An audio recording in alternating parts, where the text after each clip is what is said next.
لا أقسم بهذا البلد وأنت حل بهذا البلد ووالد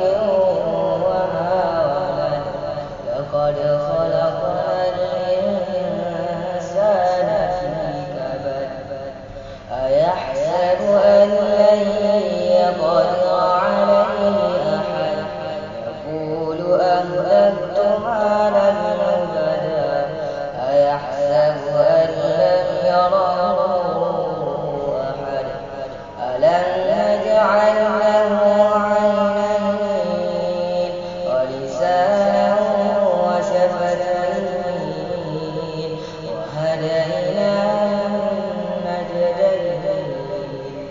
فلاقتحم العقبة وما أدراك ما العقبة فك رقبة أو إطعام في يوم ذي مسغبة يتيما ذا مقربة